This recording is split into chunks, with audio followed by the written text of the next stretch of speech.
Republik Demokratik Kongo sedang memanas, perang saudara berkecamuk. Pasukan pemberontak M23 mengklaim telah menguasai bandara di kota Goma, Republik Demokratik Kongo.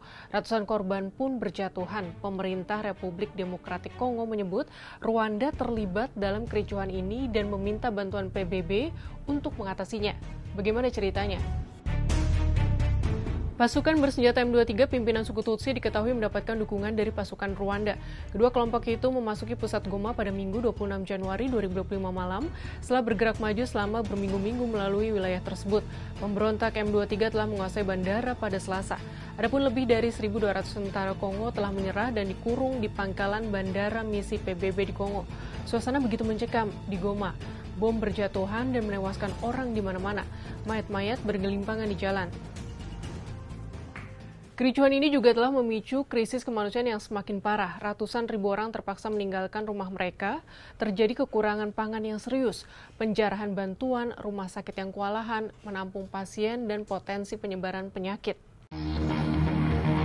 Selain di kota Goma, situasi mencekam juga terjadi di ibu kota Republik Demokratik Kongo yaitu Kinshasa. Sejumlah pengunjuk rasa menyerang kedutaan besar dari sejumlah negara, diantaranya Rwanda, Prancis, Belgia, dan Amerika Serikat. Kedutaan besar Amerika Serikat pun telah memerintahkan warganya untuk meninggalkan Kongo menyusul serangan tersebut. Laporan sementara setidaknya 17 orang tewas dan 367 luka-luka dalam 2 hari pertempuran berdasarkan laporan dari rumah sakit setempat. Atas kondisi ini, pemerintah Republik Demokratik Kongo pun meminta bantuan Dewan Keamanan PBB. Mereka meminta 5 hal untuk dilakukan segera.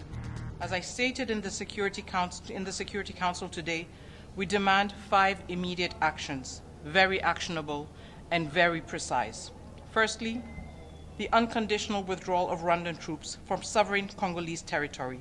There is no path to sustainable, peaceful resolution without this crucial step.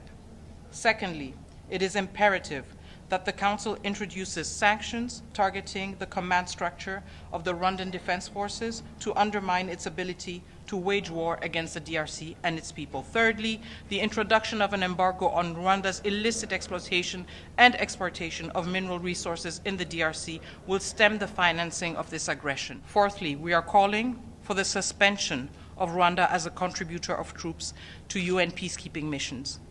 We need to end the double standard, where Rwanda is able to contribute to UN peacekeeping forces while its troops kill members of the MONUSCO mission and the SADC mission. In less than 4 days, over 14 peacekeepers were killed, and this in absolute impunity.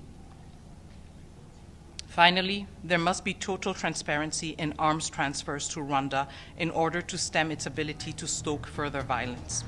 Adapun pemberontak M23 adalah satu dari sekitar 100 kelompok bersenjata yang bersaing untuk mendapatkan daerah kekuasaan di Goma, kota penting di Provinsi Kivu Utara yang ternyata kaya akan tambang mineral yang penting bagi sebagian besar teknologi dunia.